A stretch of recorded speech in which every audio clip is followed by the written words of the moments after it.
Welcome to Larry King Live. Our first guest tonight is an old friend. We know each other 25 years from back in the days in Miami Beach when Don Rickles was struggling in a nightclub called Murray Franklin's, left to go to a place called Los Angeles and became a major star overnight and has been ever since, one of the top nightclub acts in the world and also one of the highest paid. He's with us at our studios in Los Angeles. Don Rickles. Don, you look so serious. What is this? Oh, because I can't believe I'm on such a stiff show. Listen, Larry, you said I was successful. I tell you the truth, Larry. You weren't exactly skyrocketing to fame at that time. You were on a barge about 30 miles out in the middle of the water saying, come on the show and we'll talk. But it's good to see you again. Good seeing you, Don. Do you like the California life? Of course, my hunting dogs, we have a big estate. The wife keeps running on the grounds saying, we're rich, we're rich. It's a wonderful life. It was better than Miami in 2 rooms with my mother, rest her soul, lifting up the curtain and saying, do you have a girl in there? No, it's a great life. You ought to come out here, Larry, as soon as you can chip in and get a jacket. You know, I don't know where I'm looking. I'm talking to a blank screen. You're over there. I don't know where I'm talking to. I feel like I'm Ray Charles without my organ. What do you think of our studios in Los Angeles? I think they're cheap and they should be painted. Bad area, really. Well, I walked into the office. There's one big drape and 100 people sitting at a desk going, they're all dazed. These people are dazed. Larry, do yourself a favor. Walk away from this. You don't need it. Nobody gets CNN in California. A little German guy in the cellar is still trying to read Hitler. He's going, I think I got Larry King. It's a little cellar. Don, you're getting, am I right? Are you getting gray? Yes, Larry, I'm getting older, doing shows like this. What, by the way, folks, if you're watching and would like to talk to Don Rickles, if you want to put yourself to that, it's area code 202-342-6900. That's 202-342-6900. Cheer up, Larry. Don't be depressed. I can't stand it when you're depressed. Don, for the benefit of the audience, Don and I have been together often on microphones, and it is very difficult because he does make me laugh with hello. What about... Thanks for apologizing to the crowd for my humor, Larry. All right. Certainly, always a big booster. Always been a big booster, Larry. I hope you go out in the street tonight in Washington and fall on your dicky bird. You know that. Don, with the closing of with Miami Beach isn't a nightclub center anymore, New York, the places to work are limited. Has that had an effect on you? Well, no, Larry, I've been very fortunate because the gambling towns have been terrific to me. Atlantic City, the Hara organization in Northern Nevada, the Sahara in Las Vegas. All the gambling cities have been a marvelous way for me to go. And I like to think I'm in the way of the saloon guy, the Joey Lewis days when the entertainer had a lasting power. And I've had a great ability to have a staying power in these wonderful cities. And I'm very happy with the tour of working in the gambling towns. They've been good to me. You're also a terrific actor, a terrific serious actor. You did a Hennessy once that I think was one of the great half hours of television ever done. Why haven't you done more with that? It was too powerful for the network, too powerful. The talent was so exciting, people grabbed their chest, they couldn't believe it. I've done some movies. I worked with Clint Eastwood for a picture, if you remember, many years ago, called Kelly's Heroes, and since then he's talking louder. I did the picture in Yugoslavia. Have you ever been there? Early 1904. And I was there with Clint Eastwood, and he talks, as you know, with that low voice, and the whole picture, everybody thought I was a mute because I kept going, huh? Because she keeps saying, where's the guns? You see the guns, where the guns? So I had a lot of fun, and then I worked with Tony Curtis, Jamie Lee's dad, she's on the show tonight. I happened to see her in the lobby with a Halloween mask. But I happen to enjoy film and television, and they make jokes that I had many opportunities on television, which I did, but unfortunately the ratings were not that great because I only had a limited audience called America. But what I don't understand, do you think, Don, is the fact that anybody who has seen you work in a nightclub knows, I mean, you are one of the great nightclub comedians of all time. Do you think television limits you, the fact that it's this little box? I don't know. You know, when you're an in-person performer, you have to capture what I do. That goes pretty much with most people, but when you're unique, as I like to think I am, and I know I am, the secret has never been able to, the expression is harnessed, that I can do what I do and put on that box so that comes across what Don Rickles is really all about. I believed in CPO Sharkey, a show he had on. I thought that was very funny. unfortunately, the rating system it's the, you live and die by it. So, not to do bad news, but it just didn't make it, so to speak. And ever since then, I've heard a few people who are with the networks. What about the show you did with Steve Lawrence, the blooper show? Well, that was a lot of fun. I felt like Walter Cronkite with a bad headache. Originally, we were going to do jokes, but ABC decided to get serious and go in the dumper. So all we did, we were a master of telling the story about tapes, which isn't exactly what I like to do. And the idea originally was we were going to have fun with it, but the powers that be at ABC, and ABC is a wonderful network, as you know, they had a storm yesterday and the show went off. But no problem. I'll probably never be on that network. What do you think of television network executives in general? I mean, what are they like? Because you've had a lot of experiences with them. Well, I can only say a dear friend of mine, Bob Wood, who was a former executive of CBS, was a marvelous gentleman. There's Brandon Tarkanoff. There's many guys up there that really know what it's all about. A lot of them run scared because, hey, they got people to answer to. So these guys are under the gun, in all sincerity. They really are, and every day is another challenge for them, and they take guesses just like all of us. And if it comes out right, they're heroes, and if it goes wrong, they're in a deli in Israel someplace. Now, your good friend Bob Newhart, on the other hand, has been very Newhart, your good friend. I don't recall the name. He has been very successful. Is that yes? part? Well, Bob is a reactor, and Bob Yeah. is middle class America. I mean, if you ever spent an evening with Bob, you can watch a fly die on his lip. Bob is. Bob on New Year's Eve, his idea of having a good time is watching his horn bend. America loves Bob. I personally, do all kinds of things to keep it going, like running my car over his legs just to keep him awake. But he's a great reactor, and the public loves him, and I love him. I really do, because I know if I go busted, he'll take care of me. He's got that kind of mind. Real Midwest guy, Wonder Bread with a bologna sandwich. You married late in life. It's been successful, though, right? Yeah, well, have you seen her? Anyway, now she's great. A trolley caught her on an angle. No matter. Little Jewish girl from Philadelphia, what did she know? She was standing on Spruce and Market, and she went, "Sailor!" And like a jerk, I walked over, and we've been together ever since. It is a happy marriage, though, isn't it? She's a darling lady. I've been blessed. I think, are you married, Larry? No. I wonder why. Anyway, don't get married, Larry. I mean, I can't picture you making love. The glasses probably will fog up. Larry, I find that my wife, I got married, I was 38 years old. That's right. I was alone a lot in my room. But I must say that she's been a great influence on my life, and she's made it all happen for me with my own soul. She's given me peace of mind and great direction, and I think the world of her. What I like to do often with Don Rickles when he has been a guest is to just throw out names and have Don react to them as he feels it. Ready, Don? Unrehearsed. Sinatra, at 70 years old. Some people go to temple, some people go to church. I go to him. Ted Turner. Why? You're laughing and you blew your job. Ronald Reagan. Fine with a box of chocolates. Bob Hope. I want to tell you, folks. That's right, that's what he does all the time. I know that, Larry.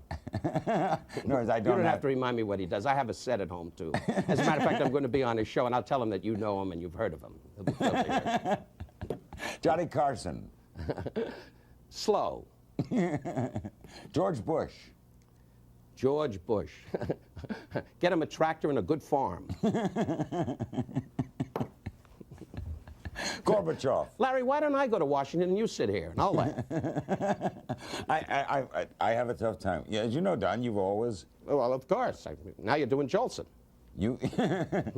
No, you have... Don Rickles has just always made me laugh from the day... well, we had good Pumpernic's times. restaurant, he used to dress as a busboy and come in. Thanks, Larry. And insult people. But one other thing, and then we'll break and take calls, and I'll get out of this and let the public get this from you. Sure, they'll all have rifles and try to shoot through the phone. Why? How did the insult thing start? Well, to condense it, to be very honest, the insult thing started out of lack of having an act.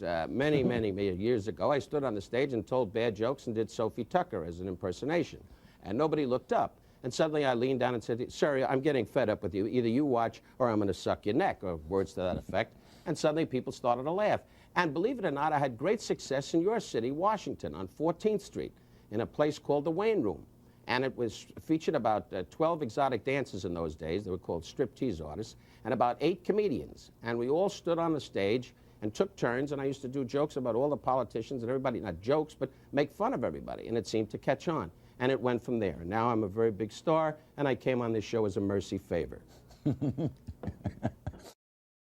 Don Rickles will next be at the Sahara in Las Vegas, where he always works and has for 20 years. It's reported that he earns $200,000 a week. By the way, is that true, Don?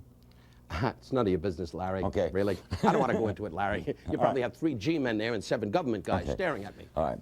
We'll see you. When will you next be in Atlantic City? I'll be in Atlantic City. Offhand, I think sometime in March. But it's a bus ride for you, so don't worry about it. I'll chip in. We'll get you there. Okay. With Don Rickles, we start the phone call. Salem, Oregon. Hello. Yes, Mr. Rickles, I was wondering, what was the biggest influence that drew you into show business? Well, my biggest influence, to be very honest, was, to be very honest, why would I lie? To be very honest. Milton Berle.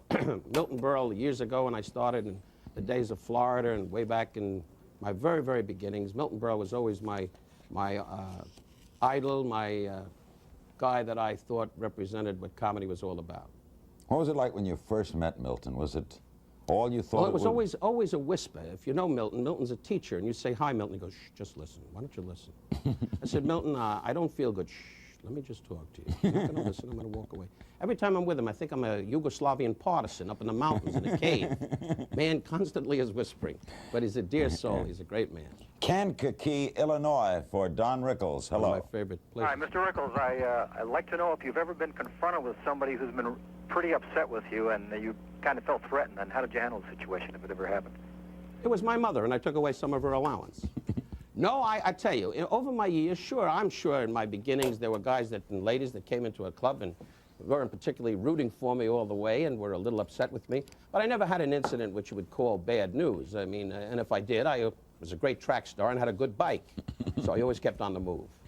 Actually, now when we go to see Don Rickles, we know what to expect. I mean, you can't go to Don Rickles and say, "I'm going to be offended by seeing the show." You can, but I have a few captains in the audience that could hurt you.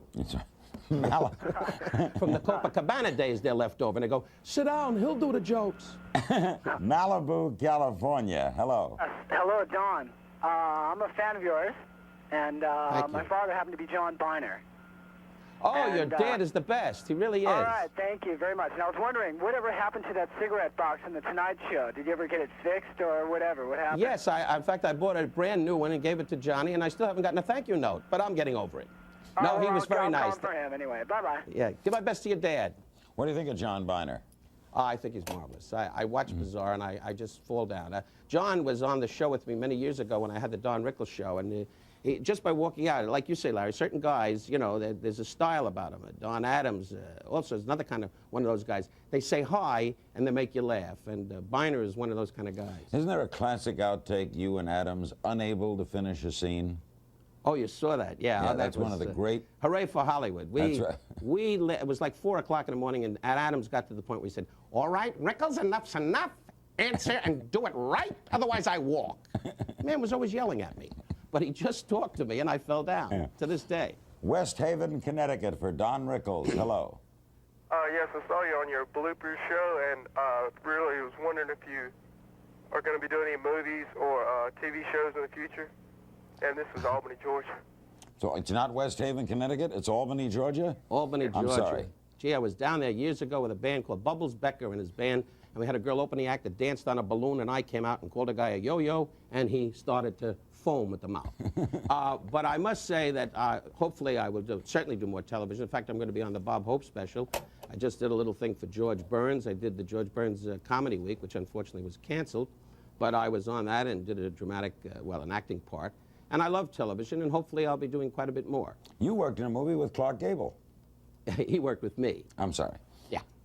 Yes, we did a picture called Run Silent, Run Deep, and Burt Lancaster kept coming over and said, does Clark like me? I said, go away, Burt. How do I know if Clark likes you? Go away. Kept bothering me every day. He and Kirk Douglas. Kirk Douglas is another one. Every time I see, I'm going to have dinner with him, as a matter of fact, tomorrow night. The truth, not because I'm dropping names, because Kirk isn't that big a name. But, you know, and I say, Kirk, how are you? He said, why, do I look bad? He's one of those guys, you know? And the face is starting to go. I give him about a week tops. He and Bert, they're all spitting up and wheezing. They don't know. They don't want to walk away. They still want to make love to Ava Gardner when they were 21. Houston, Texas. Hello. Hi, Don. Hi. Hi. Hi. Hi, Don. Calling from Houston, but I originally hail from Jackson Heights, Queens. You remember that Yeah, area? that's where I'm from. Right, sure. My question is, last year I saw you on Saturday Night Live, and I Yeah. know you did a lot of ad-libbing, and I mean, the show was fantastic. I was on the floor. Thank what you. was that entire experience like? What was it like working with Piscopo and the gang? Well, working with Joe Piscopo, I must say, is quite an experience, and the whole entire Saturday Night cast at that time. And the great thing was, a guy called Dick Ebersol said, as you said indirectly without knowing, most of that was a set-up ad-lib kind of situation. He had the sketches all written out, and he said, let Rickles do his thing, and you people respond to that. And I'm amazed at these people, because everything I said that had nothing to do with the sketch, they picked up on and made me look darn funny. And I was very proud of them, and I was kind of proud of the show myself. And I thank you for Is bringing that a it. fun show to do? It's frightening because they say live, you know, and 2 minutes before you're ready to go on, you know, live for live, like I'm doing this, you know. It's live. But this, nobody sees. But I mean, the shows that you see, you know, when you see Saturday Night Live and the guy says live, you know, from New York, it's really live. I mean, you get out there and say something that, boom, that's not too tasty, that's it. What you say is, as they say, is what you get. We go to Cold Strip, Montana. You're big there, Don. Cold Strip. One of my favorites. Hello. Yeah, I'm here.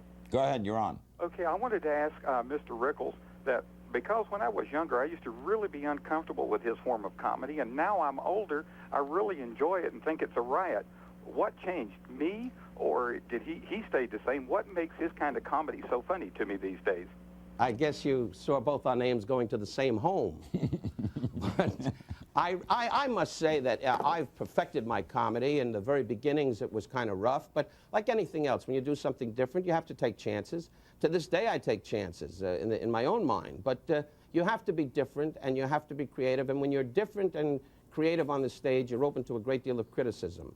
And if you do something off the trail, it's hard to have everybody love you. Sinatra was important for you, wasn't he? I mean, the fact that he really enjoyed you. I mean, you Well, tear here's him a up typical example, Larry. Frank Sinatra, you know, the inaugural for the President of the United States last year in January, last January, I was invited to Washington. I was in Hawaii, and Frank called me. And it was only because of Frank Sinatra. I'm sure the President and Mrs. Reagan naturally agreed. But Frank was the guy that put his best foot forward and said, I must have Rickles on the show, and nothing's to be written for him. He can walk out and do a 5-minute spot, and I trust what he will say and do, and let him do his thing and make fun of the cabinet and the government and what have you, and I guarantee it'll come off okay. And I'm indebted for Frank for that, and it was a marvelous show and a great treat for me because I thought I would never get an opportunity to appear before the president. And then we went to the White House later, and the president wanted to hang with me, but of course I was busy, and I couldn't give him too much time. Did you get to meet Nancy? Yeah, she came over and she said hello, and I said, not now, Nancy, I'm talking to some people. And she walked away with her little sherry glass, and that was the end of it. Ronnie was great. He wanted me to go out in the back and see his horse back at that time. Jewish people don't have ranches. What do we know from horses? He kept doing this when we were standing in the hall. I said, stop it, Ronnie. You don't need that, you know, just to show me he was a cowboy star. He's a nice guy, though, you know. Keeps leaning over and says, how do I look? Great. You look great. You know what I said to him when we left the White House? So help me God. What? I said, whenever you're in California, you hear, Mr. President? And he leaned over and said, yeah. And all the Secret Service, you know, like this, they got that thing in their ear. They're going, well, what do you say? What do you say? I said, whenever you're in California, whatever you need, you give me a call. You understand? He followed me out on the lawn. What? I said, Ronnie, you heard me. And Sinatra was laying on the grass laughing, hoping I'd mention his name. It was a long 5 days. You can't believe it. And I had some young kid that was a captain in the Navy. He was saluting me as the car door was closing on his hand. Boom, bang. I said, not now, Captain. He was driving the car, throwing his coat down for my wife. It was a whole thing.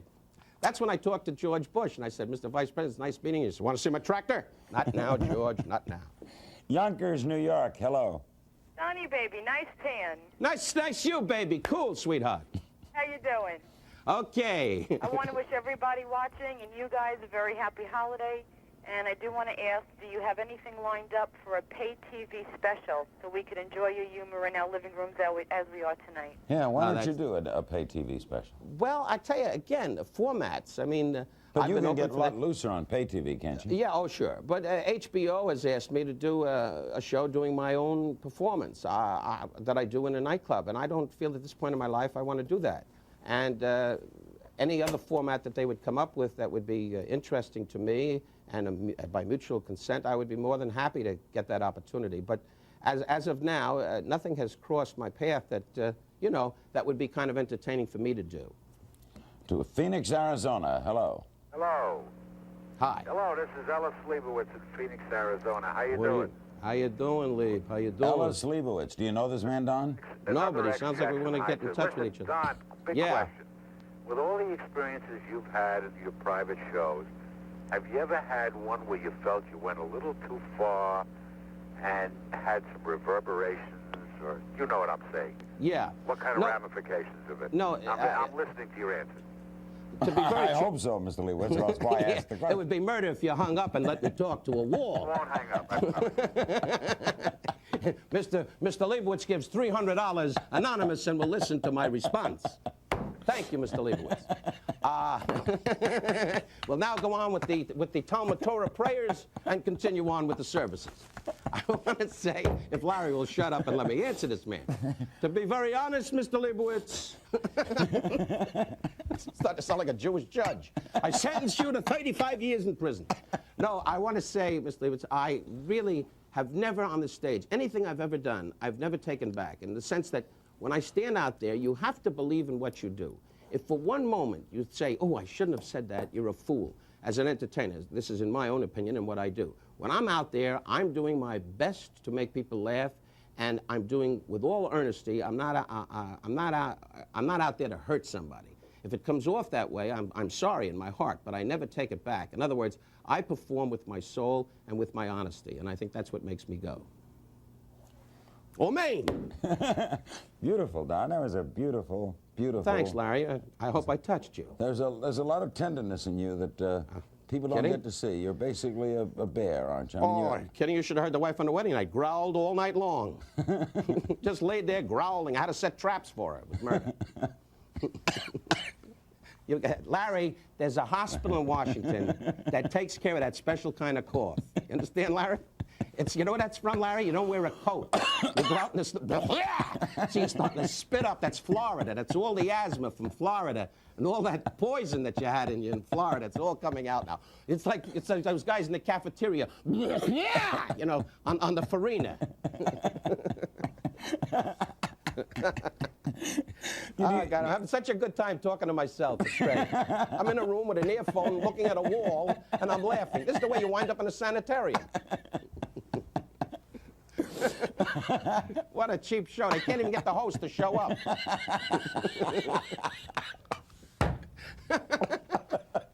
Hey, why do the show? Let's just sit here and laugh. Here we are at Disneyland. Come into my mouth and you're in the fun house.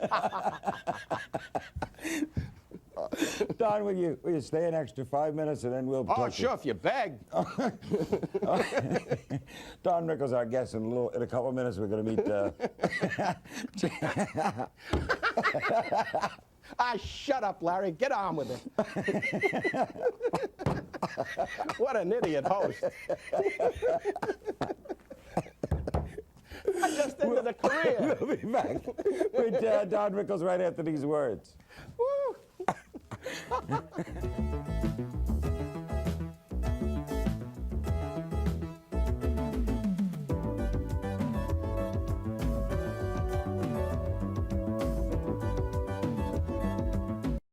Are you bothering the people there in Los Angeles, Don? Are you disturbing them? There's nobody here. There's one guy with a broom, and he keeps asking me, why am I sitting under a light?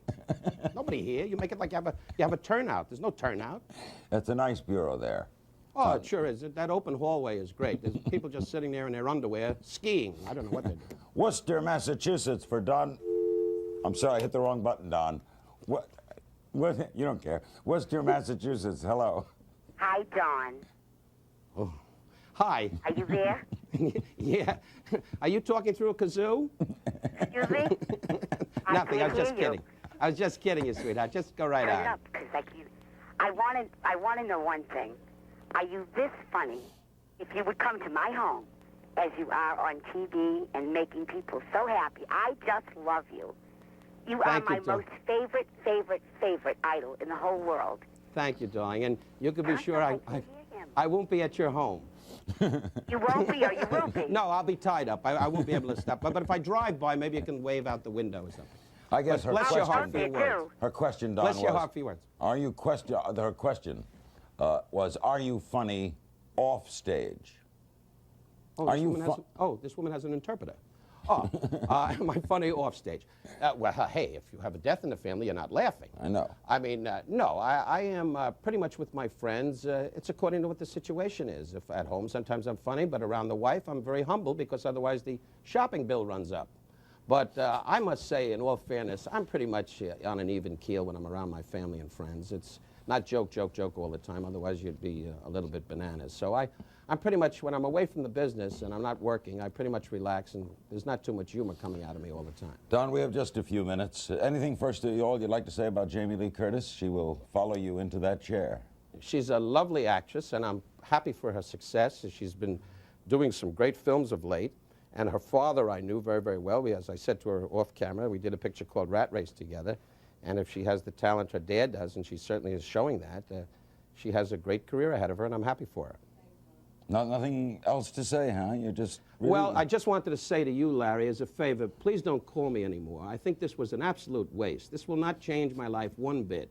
I personally feel your show is not going to make it much longer, really.